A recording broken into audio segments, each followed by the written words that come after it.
If you'll find in your Bible, Ecclesiastes chapter 11, we are almost through this book. We've been in Ecclesiastes for the last 10 weeks, and we'll be going through chapter 11, the first part of chapter 12, as we continue working our way through this book. While you're finding that, in 1999, there was a song that was released that was one of the most popular songs. Now, 99 is a while back. How many of you guys were born by 1999? Anybody was born? Okay, some of you. If you were alive, I was a junior in high school in 1999. If you were alive in 99, you might remember this song. For the rest of you, just indulge us old people for a while. It was the Sunscreen song. Anybody remember the Sunscreen song? No? Oh, it was like one of the most popular songs in my high school. I was a junior in high school, and really, I think the reason it was popular, it wasn't really even a song. It was a graduation speech that somebody recorded and set to music. So it wasn't any singing throughout the speech. It was just all this talking, the Sunscreen song. And here's just a little snippet. Ladies and gentlemen of the class of 99, wear sunscreen. If I could offer you only one tip for the future, sunscreen would be it. The long-term benefits of sunscreen have been proved by scientists, whereas the rest of my advice has no more basis, no more reliable than my own meandering experience. I will dispense this advice now. And then he goes on throughout the song or the speech to say all these little proverbial sayings and wise advice and different things like that. Like, here's an example. Enjoy the power and beauty of your youth. Oh, never mind. You will not understand the power and beauty of your youth until they have faded. That's kind of true. He says, keep your old love letters, throw away your old bank statements. That's good advice. He says, get to know your parents. You never know when they'll be gone for good. It's good. Here's another one. Accept certain inalienable truths. Prices will rise, politicians will philander, and you too will get old. And when you do, you'll fantasize that when you were young, prices were reasonable, politicians were noble, and children respected their elders.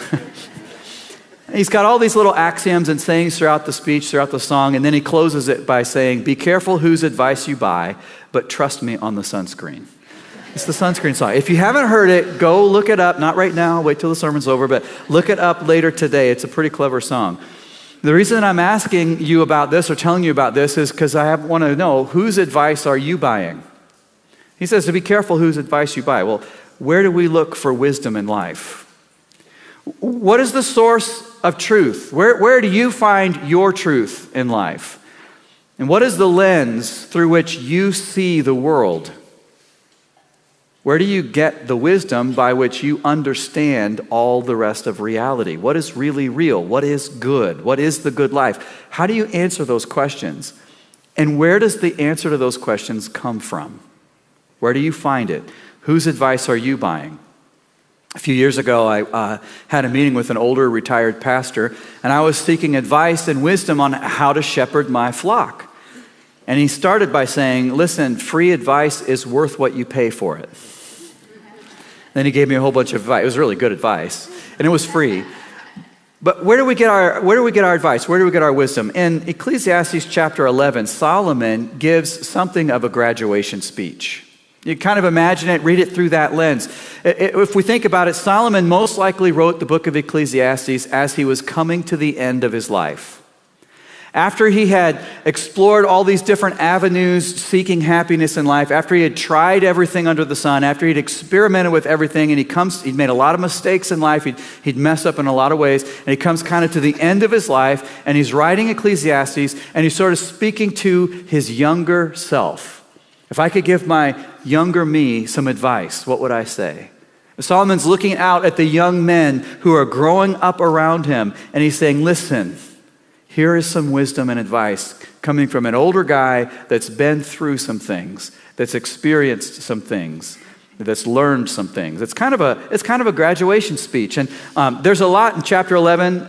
There's a lot in chapter 12. We're going to pull out three big pieces of advice that Solomon gives to his younger self or to us. He says, first of all, dear younger me, you can't control life, but you can trust God.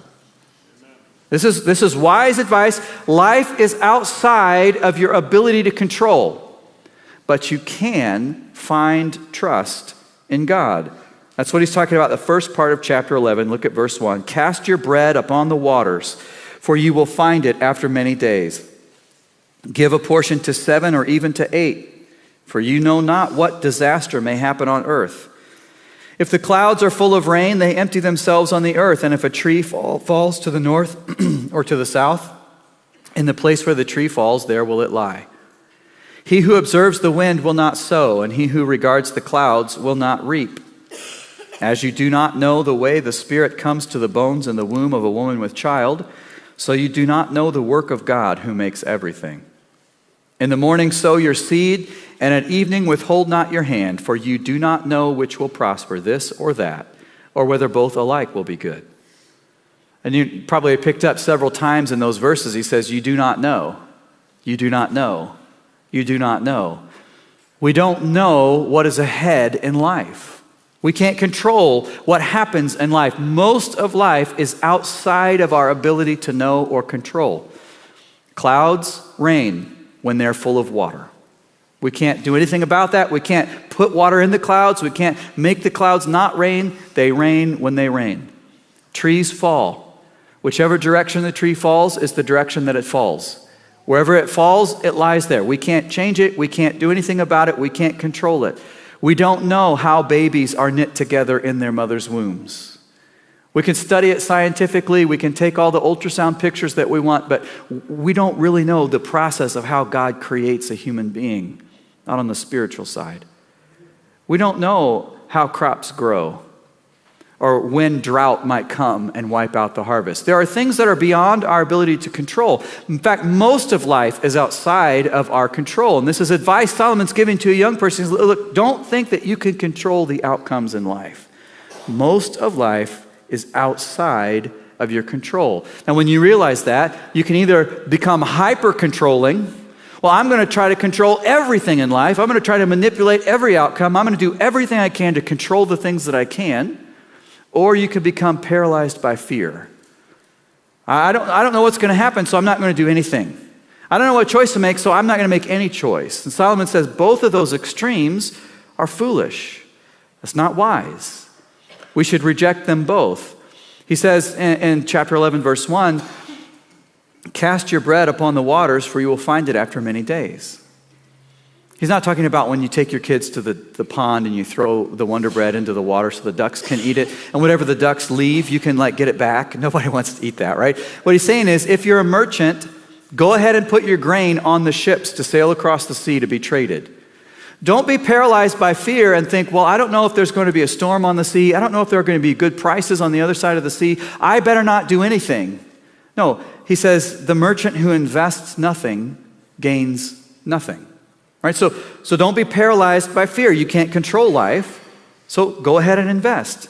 He says in verse 6, in the morning sow your seed, and at evening withhold not your hand. For you do not know which will prosper, this or that, or whether both alike will be good. He's talking about a farmer here who's like, I don't know what's going to happen. Maybe the weather's good, maybe the weather's not good.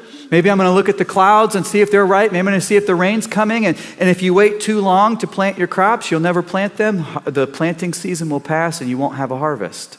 So don't try to control everything in life. Don't wait until everything is completely perfect. Go ahead and plant. Go ahead and do it, because if you plant nothing, you'll harvest nothing. And so the reality is you can't control life. So rather than be paralyzed by fear, go ahead and make good investments. And the best investment to make is generosity. Look at verse 2. Give a portion to 7 or even to 8, for you know not what disaster may happen on the earth.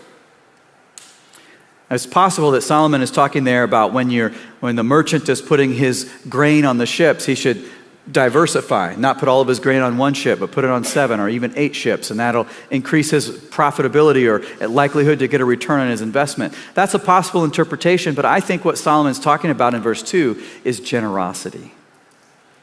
In light of the fact that we don't know what's going to happen in life, that we can't control life, let's invest in what's really important, being generous. When God has blessed you, when he's blessed us, let's share that blessing. Let's give a portion of that to 7 or even to 8, because here's the reality. If you're in a season of being blessed right now, there will be a season when things are scarce. If you're in a season of plenty, you'll have a season of want, and you don't know what's going to happen. And if you are generous to the people around you, when you hit that hard season in life, there will be 7 or 8 people who experienced your generosity, who will come alongside of you, who will help you, who will walk through life with you. The reality is that crops are eaten, grain is sold, but generosity endures. So invest in the things that matter most. If you invest nothing, you'll gain nothing. If you plant nothing, you'll harvest nothing. If you give nothing, you'll receive nothing. So don't be closed-handed in life. Life's outside of our control. Be open-handed. Don't be paralyzed by fear and do nothing. I understand a little bit about what Solomon's talking about because when I was graduating high school and trying to figure out college, I had a season where I was paralyzed by fear. I had this idea that you can only go to college once, and that whatever college major you pick is the job that you're going to have to do for the rest of your life, because if I major in music, I'll never be able to do anything else for the rest of my life. If I major in business, and what happens if I get a job managing a business and hate it? I'm stuck. I can never go back to college. I can never learn anything else, and nobody's going to hire me for this job if I don't have a degree in that job. That's what I thought at age 17, and I was like, I like everything. I'm interested in everything, but I haven't experienced everything. I don't know. It seems like it would be fun to manage a restaurant, but I don't know. I've never worked in a restaurant. Right? It seems like it would be fun to be a wildlife biologist, but I don't know. I've never done that kind of a job. I don't know if that would be fun. How can I pick? I was paralyzed by fear because I thought I have to know at age 17 what job is going to make me happy for the rest of my life. How can any 17-year-old know that? Some might, most probably don't. My error was in thinking that my job would be the source of happiness for the rest of my life. Instead of understanding that happiness doesn't come from my job, it doesn't come from whether or not I'm successful. Happiness comes from knowing and loving and trusting God. It comes from a relationship with God, and that's Solomon's point. Look, you can't control life. Most of life is outside of your control, but what you can do is trust God. He says that in verse 5. As you do not know the way the Spirit comes to the bones in the womb of a woman with child, so you do not know the work of God who makes everything. We don't know the work of God, but we do know the God who works. And He is good, and He is faithful. He's a good Father. He will take care of us. He will provide us. He will protect us. My dad told me, look, don't worry about where your life needs to be 20 or 30 years from now. Just ask God, where do you want me to be today?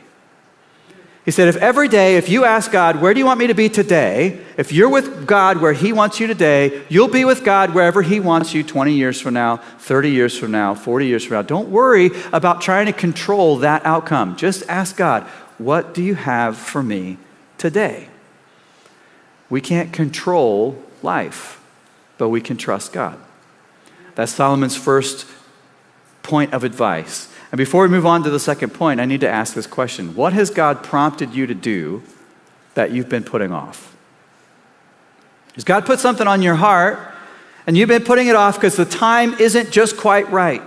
I know I should do this. God's been convicting me of this, but I feel like the circumstances aren't quite perfect. And I'm just waiting. I'm reading the clouds. I'm looking at the weather. I'm watching the seasons. Is it just right? Is it just right or not?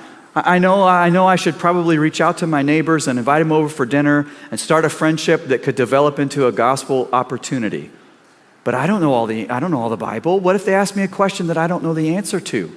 Maybe I should learn a little bit more about the gospel. Maybe I should study my Bible a little bit more. Maybe I should learn a little bit more about evangelism before I do that.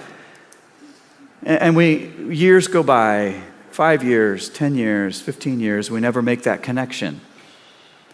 We never quite know enough. I've got 2 master's degrees from seminaries, and I still don't know enough, right? We never get there. So if God's putting something on your heart that you've been putting off because the time isn't just quite right, pray about whether or not you should go ahead and do what he's prompting you to do. Solomon's second piece of advice, dear younger me, you can't avoid difficulty in life, but you can find joy in surrender to God. Life is full of hardship, and we can't avoid that hardship, but we can find our happiness in a relationship with Christ.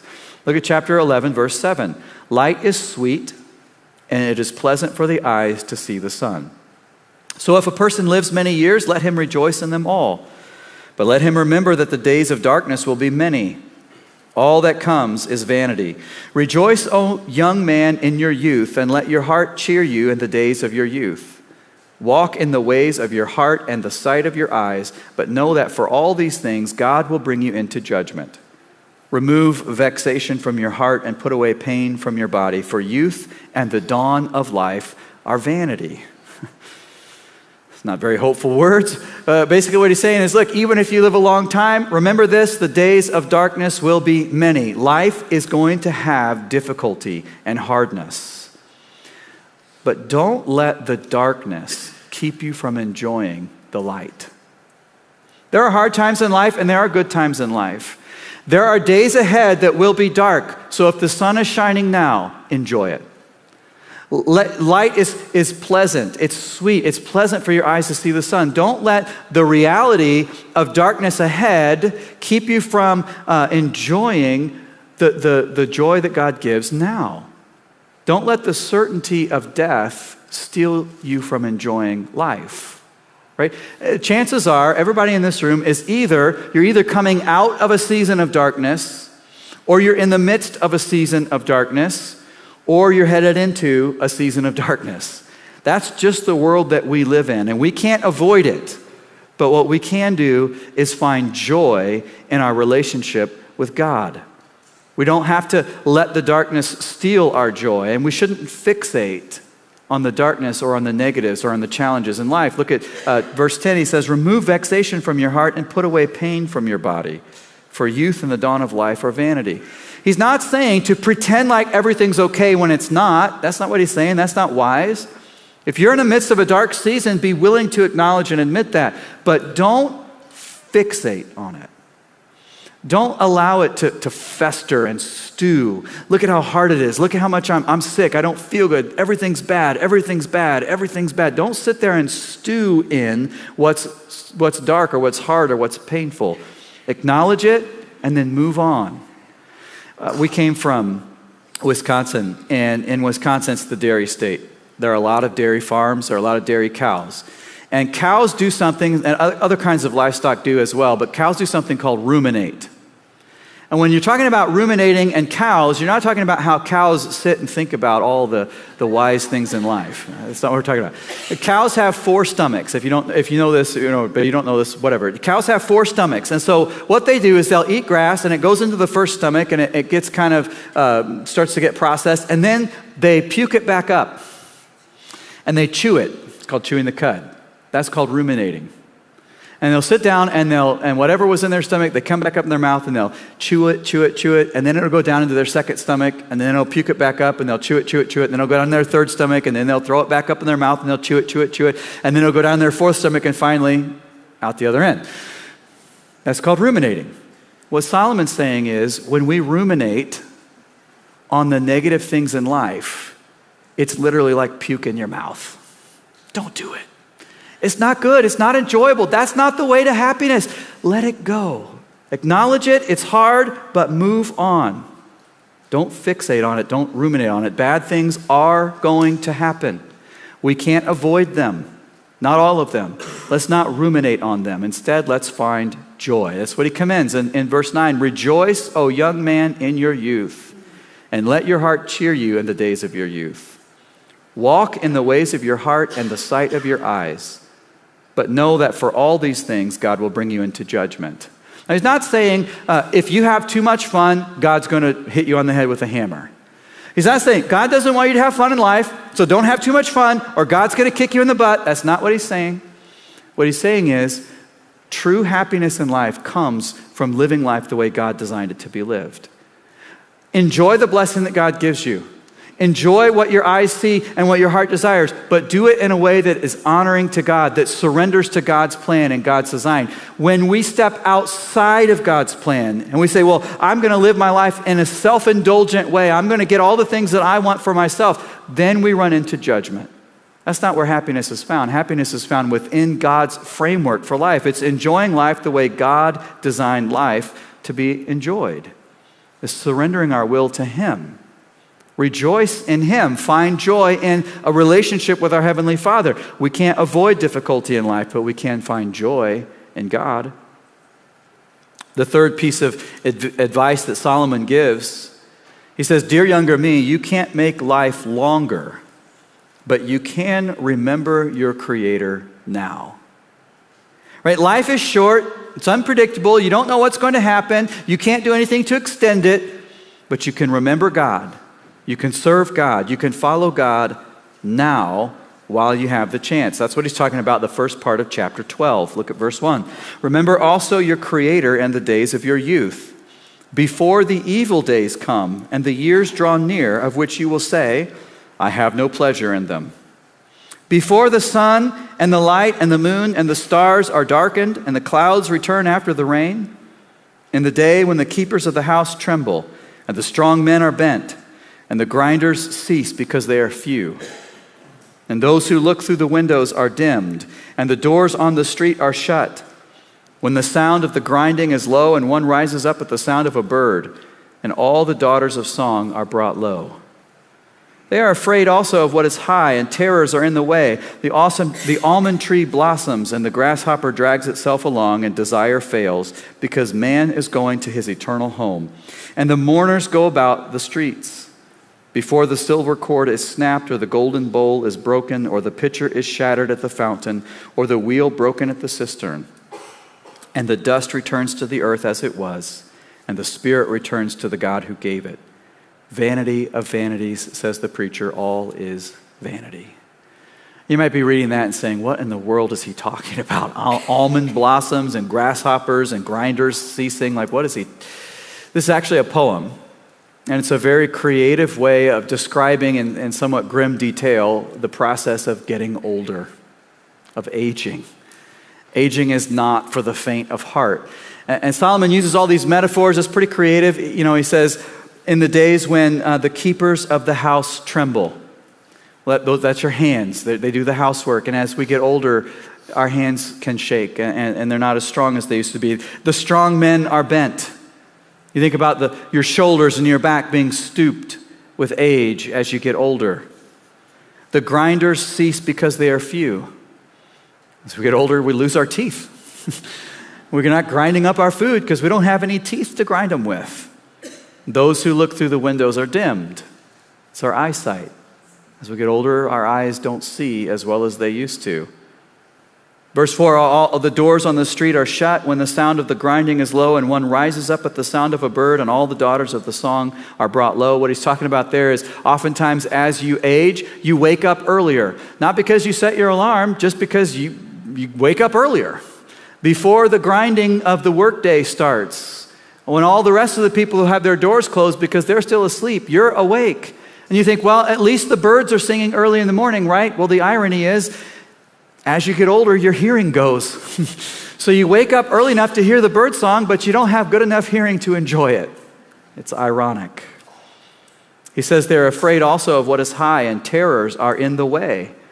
As we get older, we get less steady on our feet. We fear falling. The almond tree blossoms. Almond blossoms are white.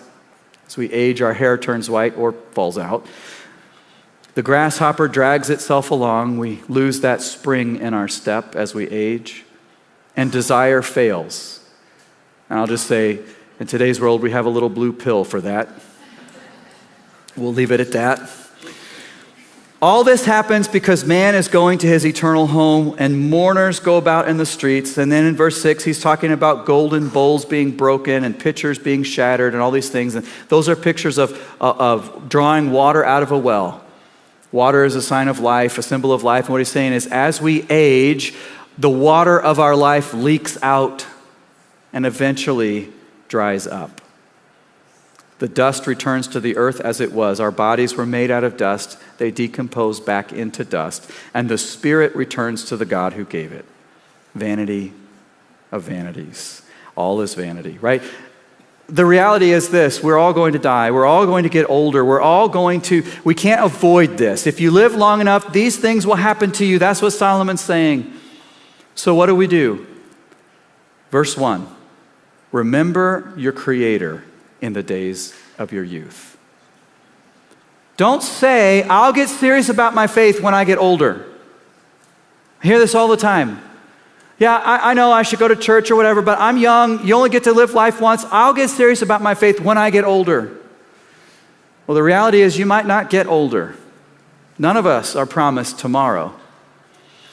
And if you do get older, there'll reach a point in life when you don't have the energy to do it anymore. So don't waste your life now by chasing after self-indulgence or all these things that you think will bring happiness. Remember your Creator now. Love and worship God now. Serve God now while you still can.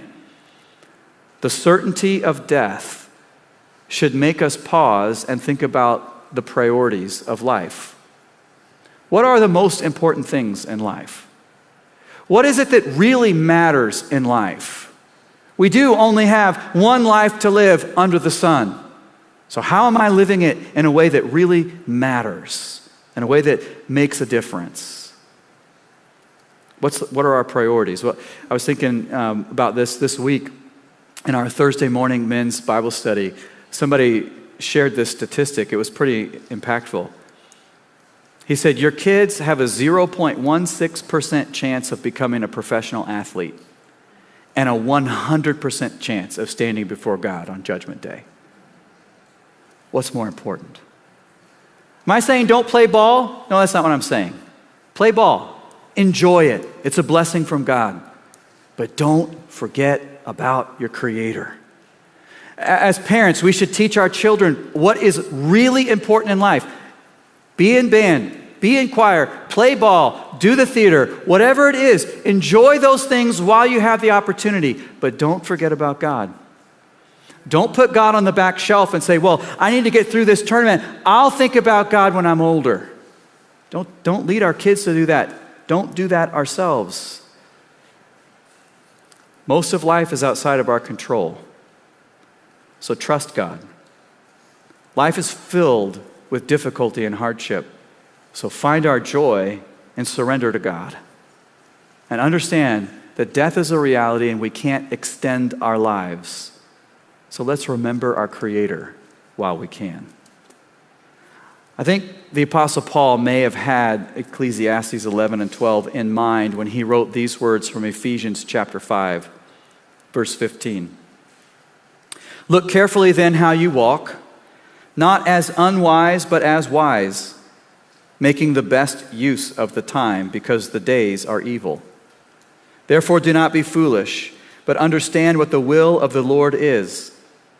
Do not get drunk with wine, for that is debauchery, but be filled with the Spirit, addressing one another in psalms and hymns and spiritual songs, singing and making melody to the Lord with your heart, giving thanks always and for everything to God the Father, in the name of our Lord Jesus Christ, submitting to one another out of reverence for Christ. This is what really matters in life. Loving God and loving one another.